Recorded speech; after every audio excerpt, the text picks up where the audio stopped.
Dada la situación de los pasivos remunerados del Banco Central, la cual es peor que la que había en la previa de la hiperinflación de Alfonsín, en muy poco tiempo se podría cuadruplicar la cantidad de dinero y con ello llevar a la inflación a niveles del 15.000% anual.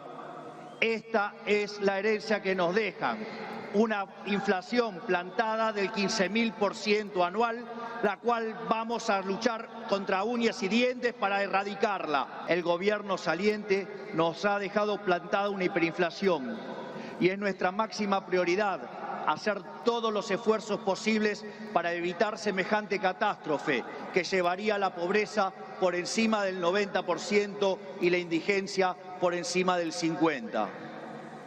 En consecuencia, no hay solución alternativa al ajuste. De los primeros 6 meses de Javier Milei, vamos a hacer un mínimo balance de los números. 6 meses, 180 días, la pobreza trepó del 41.7% que dejó el gobierno de Alberto Fernández al 55% en la actualidad. Además de la herencia que les he comunicado, estamos heredando lo que llamamos una inflación reprimida que ya se está destapando y que es consecuencia del rezago de la política monetaria ultra expansiva, como expliqué antes, de estos últimos 4 años, y de los controles de precios que a la larga nunca funcionan. Lo ven todos en las góndolas del supermercado. Cualquiera que haya ido al supermercado en las últimas 2 semanas habrá visto cómo varios precios han aumentado casi 100%. Es decir, vamos a estar durante unos meses peor que antes, particularmente en términos de inflación. Y lo digo así porque, como dice el presidente, es preferible decir una verdad incómoda que una mentira confortable. Esto es cerca de 14% más de la población argentina en estado de pobreza, es decir, casi 6,5 millones de personas, algo más de 1 millón de pobres nuevos cada mes en el que Milei estuvo gestionando este país, más de 200.000 nuevos pobres por día y si seguimos la cuenta, más de 10.000 nuevos pobres por hora.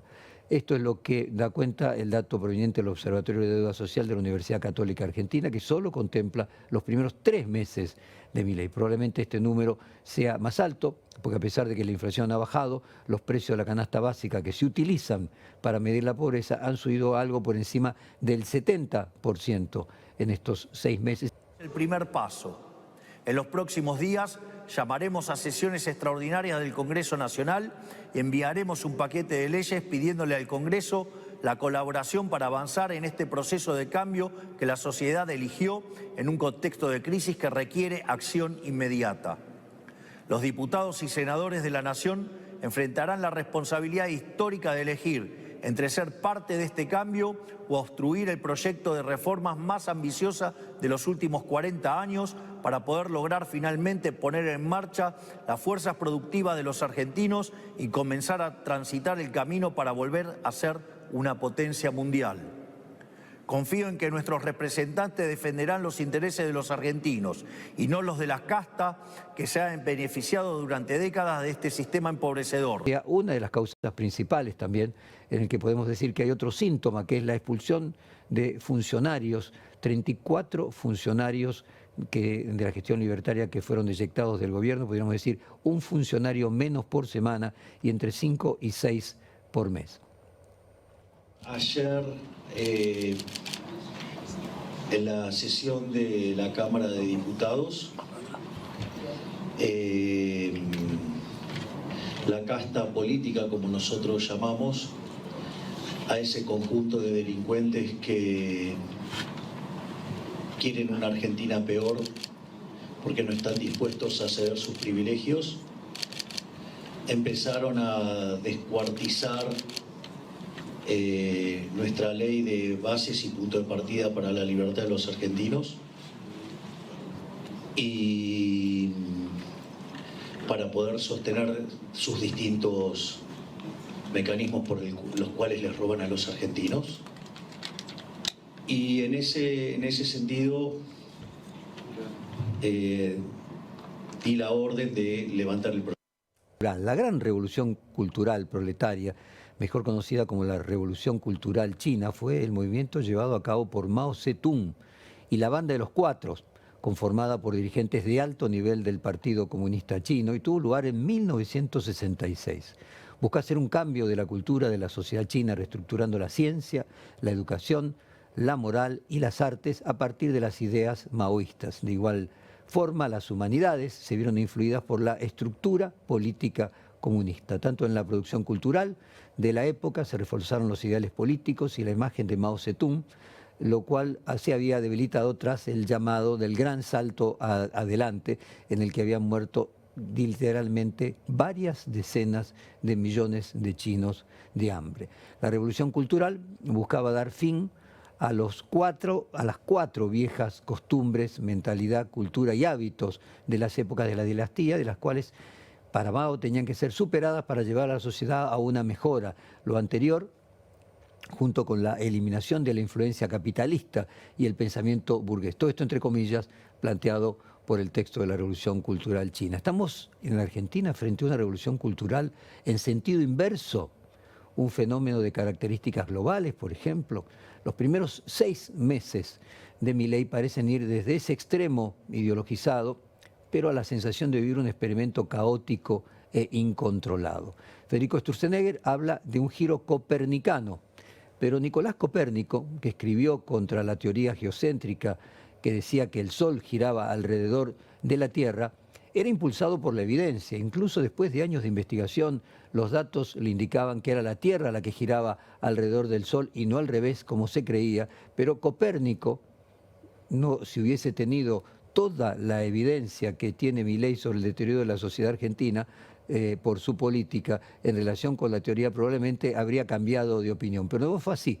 Copérnico duró mucho tiempo de su propio descubrimiento y solo después de la fuerte presión de un alumno se decidió a publicarlo.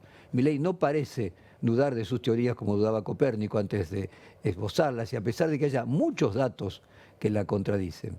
Más bien, lo de Milei y lo de la extrema derecha mundial es un giro anticopernicano, en el que la evidencia cada vez tiene menos peso frente al discurso libertario, que es motivado por las peores razones. Una apelación más a la emoción que a la razón, cuando el de Copérnico era, por el contrario, en contra de las emociones, de lo que dictaba el corazón, y a favor de la evidencia. Para ponernos en cuestión de este giro anticopernicano, la inflación en los últimos 3 meses comenzó a bajar considerablemente y probablemente sea el mayor éxito del gobierno. En mayo va a cerrar alrededor del 5%, lo que realmente es muy bueno y hay que reconocerle. Nadie imaginaba que iba a lograr en mayo no solamente un dígito, sino 5%. Creo que había planteado Cavallo en su momento que en junio íbamos a tener por primera vez un dígito.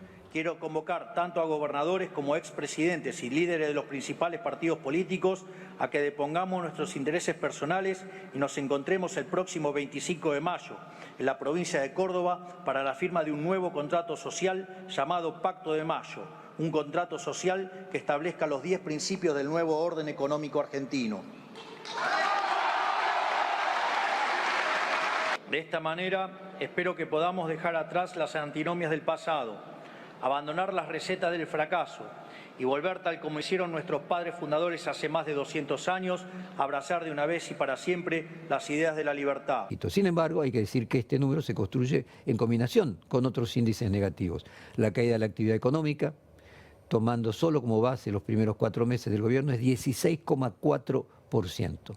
O sea, 16,4%.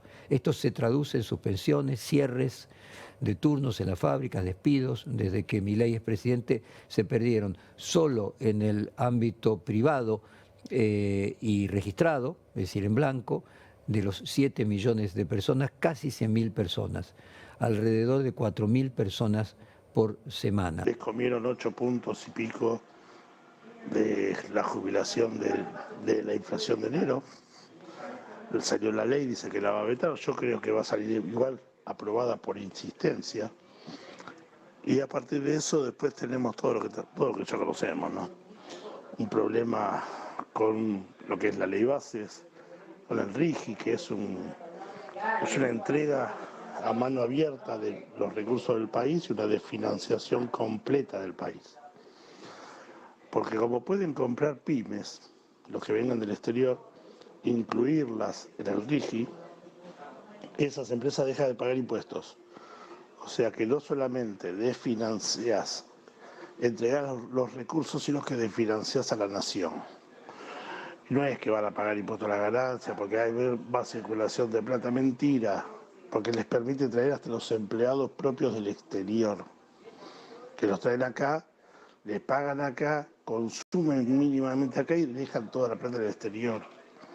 Estamos hablando de un esquema nefasto, porque a nivel previsional vos necesitas 4 activos por cada jubilado. Hoy tenemos 1,1 y en breve vas a tener menos de 1. O sea que va a dejar la puerta abierta para la vuelta de las AFJP, con lo que ya sabemos que es. Acabamos con estas cifras que finalmente en el empleo no registrado es absolutamente mayor. Y probablemente la baja de la inflación tenga que ver en parte con esta caída de que la recesión se concibe desde la perspectiva del gobierno no solamente como algo inevitable, sino como algo necesario, es decir, que caiga la demanda para que caiga la inflación. A todos estos números hay que ponerlos del lado de aquello que desafía toda conceptualización o análisis, probablemente el de las paradojas más complejas del fenómeno libertario, que es que todas las análisis de opinión pública le dan una imagen positiva al presidente bastante buena. La última encuesta de Opina Argentina revela que Javier Milei mantiene una aprobación de 52%. Por otro lado, la mayoría, cercana al 56%, confía que estará mejor que en la actualidad en materia económica. Y además, un 36% opina que en la actualidad la está pasando muy mal por el momento económico. Es decir, ahí dice textualmente, más largo que esperanza de pobre. Es un refrán popular que podría aplicarse perfectamente a la situación actual. En la medida que crece el número de pobres de 10.000 por hora, la esperanza sigue intacto, o hasta se podría decir, la esperanza es lo único que queda. Byung-Chul Han, podríamos decir, la estrella de la filosofía coreana, en La sociedad del cansancio habla de la autoexigencia que se autoimponen las personas en la actualidad para alcanzar las metas que el sistema capitalista les dice que tiene que cumplir. Metas que en general no se cumplen porque son irreales o porque las condiciones no están para cumplirlas. En consecuencia, la sobreexigencia laboral que genera una sociedad de individuos cansados y frustrados. La depreflación, o sea, depresión con aún alta inflación, donde lo distintivo es que a la caída de los niveles de actividad de todos los sectores productivos se agrava ahora, se le agrega el impacto sobre el empleo. En 6 meses pasamos del adelantamiento de las vacaciones a la eliminación de horas extras, al levantamiento de turnos, y ahora es el tiempo de los telegramas. Sí, de los telegramas de despido. En 6 meses, y nunca tan rápido había aparecido un caso de corrupción evidente como el de los contratos truchos para los sobresueldos. En estos 6 meses ha quedado en claro que al presidente no le interesa el cargo para intentar resolver los problemas de la gente, los problemas por los que fue electo, sino que le interesa el cargo mucho más para tratar de transformarse en el mayor influencer mundial de la ultraderecha global. La oposición encontró una mayoría de 2/3, además, en relación con el cambio de la fórmula de haberes para los jubilados, que intenta recuperar algo del poder adquisitivo perdido en los últimos meses, y estos 2/3 resuenan especialmente porque 2/3 es la mayoría especial que se requiere para situaciones extraordinarias, como por ejemplo el juicio político. Sun Tzu, en El arte de la guerra, dice que uno puede ocuparse de su propia fortaleza, pero poco puede hacer para que el adversario sea más vulnerable. Es interesante pensar estos conceptos entrelazados.